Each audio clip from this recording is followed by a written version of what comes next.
Hello everyone, this is Erik, the Asian movie enthusiast, and we are on to part 2 of the South Korean movies that are in my DVD collection, so let's get rolling. First film tonight, well, we began part 1 with a Ki-duk film, and now we begin part 2 with another one, and that is The Bow. This one, another very interesting movie, very unorthodox. You have like a very old man and a young teenage girl on a boat.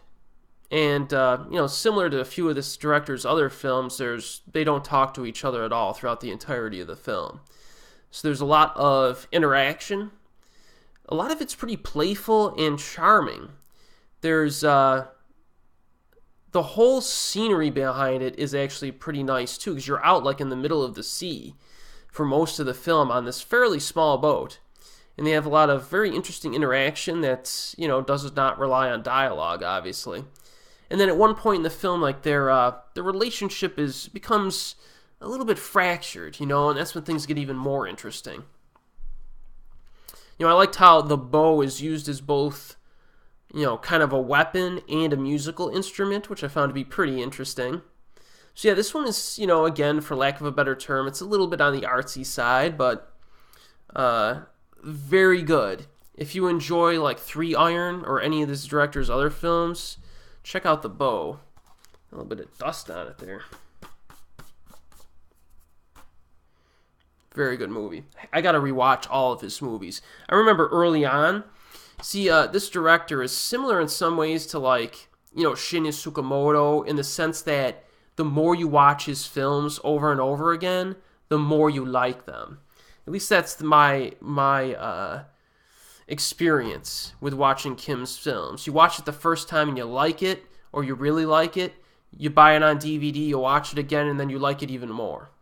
So definitely want to rewatch all of them because it's been a while. So the next film here, the next DVD, is one that I've covered in a full-length review on my channel. That is A Brand New Life with our sweetie here, Sae-ron Kim. This is one of the best child performances in decades, I would say. She's just fantastic in this movie. And she's about, it's a girl who, at the very beginning of the film, her father abandons her at an orphanage. And she has to kind of come to terms with that scenario. She befriends a few of the other girls there. They have some really interesting interaction together. I think the director on this had a similar experience, actually, in her childhood. So that was pretty interesting to see that type of experience communicated in a film. This is very, very strong character interaction. If you like films about children, and this isn't an entirely downer of a film, it's got some lighter moments too peppered in. This is very good stuff. Check out my full-length review for some details. A Brand New Life. Alright, we got another Kim film. Kim Ki-duk, Breath. Now this one was released in 2007. I would say this director's hottest streak was from 2003 to 2007. This guy could do no wrong during that period. I thought the beginning part of his career was like hit or miss, and then the later part of his career is hit or miss. But during that 2003 to 2007 period, just about every film he put out during that time is either good or great. Breath, I think this is one where a woman has a relationship. Let me just double check this. I think it's with a prisoner. A married woman has an affair with a death row prisoner. All right. So you have like a warden who's a bit of a voyeur. There's some quirky interior design plans that are showcased. And this one has kind of a mix. You have some unspoken scenes, and there's also some dialogue. There's more dialogue in this, I guess, than the previous few films that we just looked at in the past few parts of this video for this director. But I remember this one being good, but not as good as, 3 Iron or The Bow or a few of the other ones that we're going to look at. So, but this is good. Again, a little bit different for a romance film. I recommend it. Breath.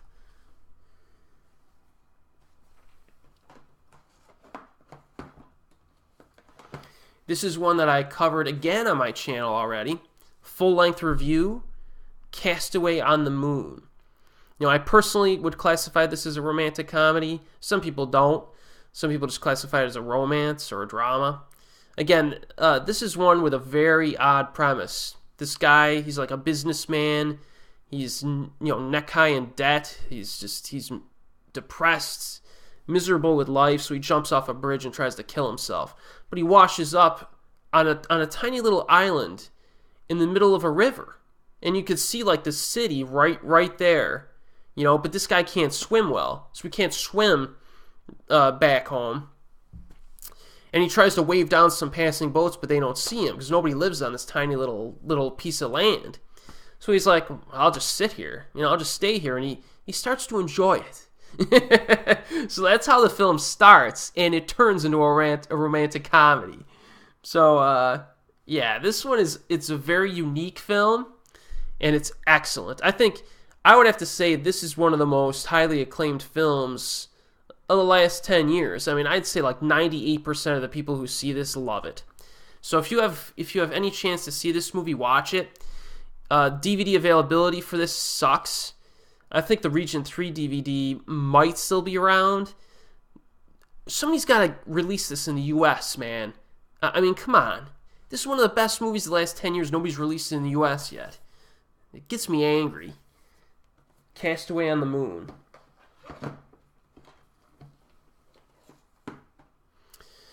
Our next film is a big one from Hong-jin, and that is The Chaser.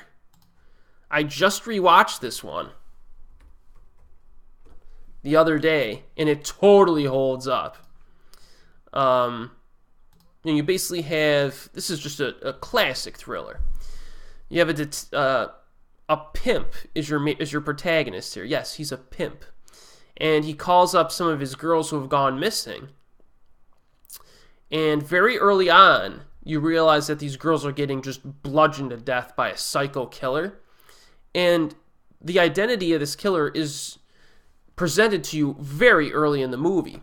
So the rest of the film kind of proceeds in an unpredictable manner, I thought. It didn't develop like a typical serial killer thriller film.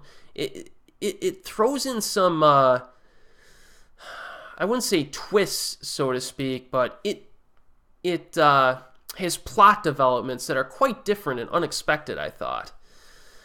Very, very well acted.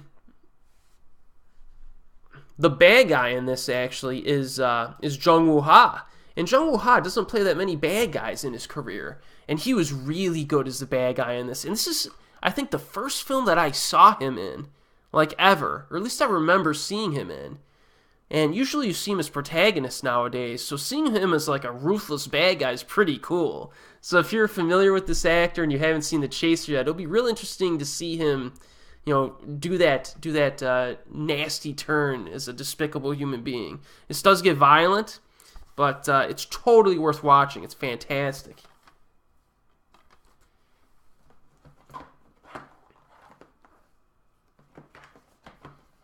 All right, our next one here is definitely a quirkier film. I may or may not cover this in my Asian horror playlist. I still have to think about it, because it's just as much of a comedy as it is a horror film, and that is Chaw. I think on the American release, they added a Z at the end of it, so it's Chaws. And when I first saw it, I'm like, wait, is that a sequel that they came out in South Korea? The sequel's Chaws instead of Chaw? And then I'm like, well, wait a second, why would they name it that in America? And then after like a while, I'm like, oh, Jaws. They just called it Chaws to be like Jaws. I'm like, come on, really? It just seemed kind of lame to add the Z at the end just for the American, DVD release. But as you might expect, this one's about a killer beast. And it's about a monstrous wild boar that terrorizes a mountainside village. And it's half comedy.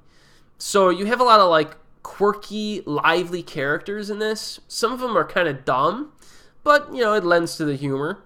I thought the finale is actually quite entertaining and thrilling and a lot of fun to watch.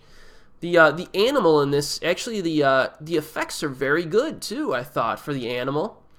So this is one of those films that's kind of, it's a little awkward because it's just as much of a comedy as a horror film, but I liked it a lot. And Yumi Jung is in this as the lead actress, or one of the leads. I'll watch anything with her.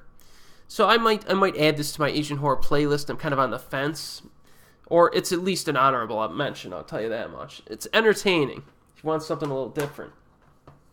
Oh, and the final credits to that movie, Chaw, is an homage to an American film from the 80s that I found really cool. I won't tell you what film, but look out for it. I thought that was a really cool way to end the movie. Alright, we got another one here from one of our favorite directors, Seung-wan Ryu. And this one is The City of Violence. This might be the first film I saw from him. I remember seeing this at Blockbuster Video, and I was just like, wow, that's kind of a generic kind of title. You know, I'm like, what is this going to be? You know, and it took a few weeks for me to finally rent it, and this movie's sweet. This is a sweet flick.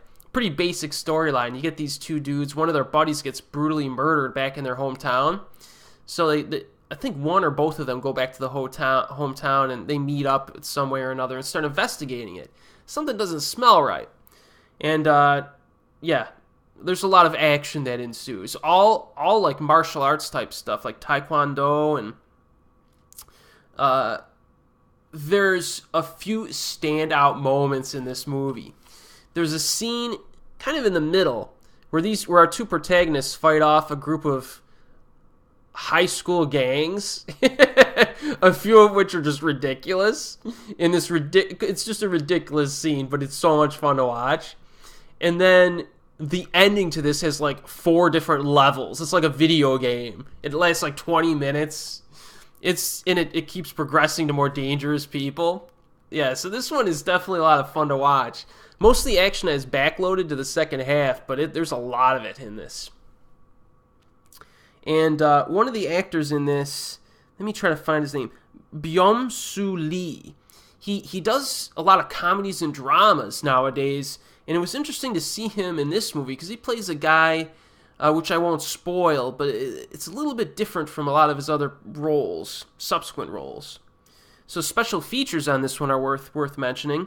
You have audio commentary by the director and the star, same person. The director is actually one of the lead actors in this too, which is quite interesting. A bloopers reel, a trailer gallery. You have an entire other disc of special features, deleted and alternate scenes, behind-the-scenes exploration of the action, the making of, more behind-the-scenes featurettes on the production, interview and commentary on the movie's action scenes, interviews with cast. So this is a really solid DVD release. And this isn't my favorite from this director. As I said, the Berlin File I probably liked more. But this is a quality, good, fun action movie. Plot's simplistic, characters are simplistic, but check it out. City of Violence.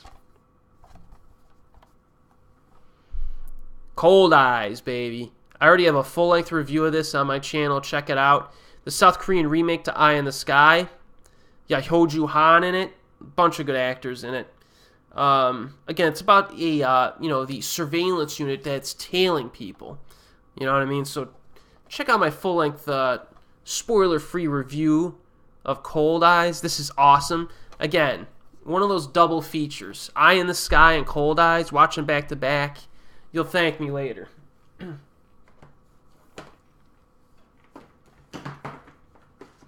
Alright, now this one I think is underappreciated.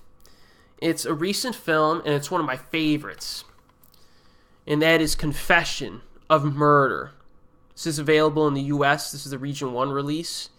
This is just absolutely an incredible movie. In terms of pure entertainment, it's hard to get better than this.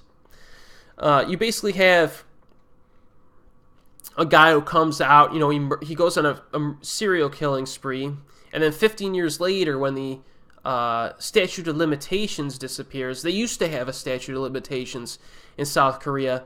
I think they either extended it further or just eliminated it altogether, because it's ridiculous to have a 15-year statute of limitations on murder, But in this film, the statute of limitations expires, And this guy comes out with a book, basically saying, yeah, I murdered all these people. You know, I'm sorry about it, but I want to write this book and just to explain what happened. You know what I mean? And the cop who was on the case gets mad, justifiably. But the problem is that the family members of the people that this guy killed are after this serial killer, you know, after he writes this book. But the cop is thinking to himself, wait a second, you know, is this guy really the killer, or is he just trying to profit off of this guy's crimes? So he's like stuck between a point where do I stop the family members from murdering this guy, or, you know what I mean, do I help them or what? So it's fantastic. It's an awesome premise, great execution.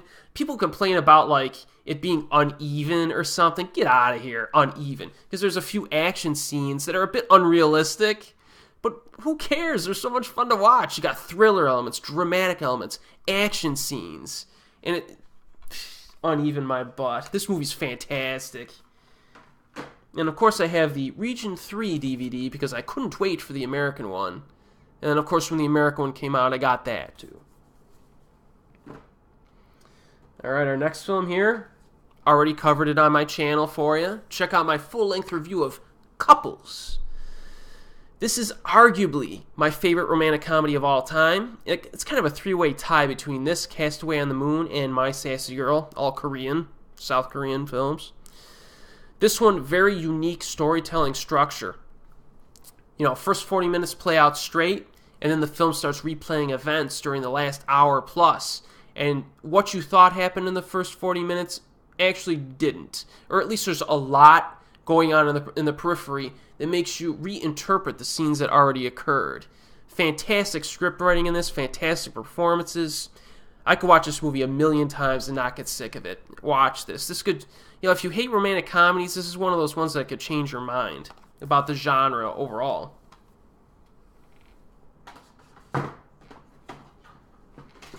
And of course, I got the Region 3 release because I couldn't wait for the Region 1 because the movie was so spectacular.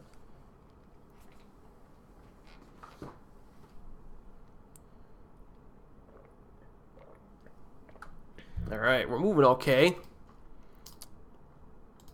Alright, our next film tonight is one that is so rare you've probably never heard of it.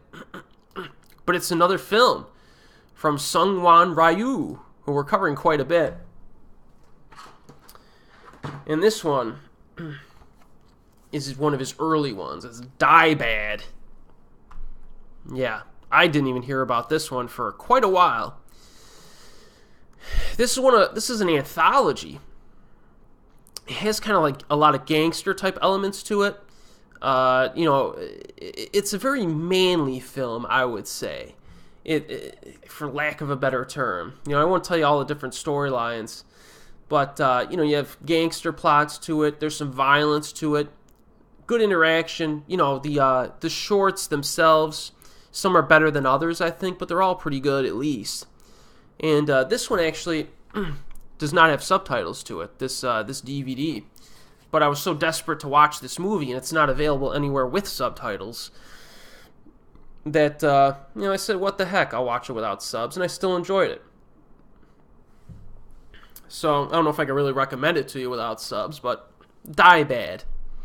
You know, that's when you become a fan of a director to the point where you're willing to watch his rarer films without subtitles. It will happen to you. If it hasn't happened yet, it will.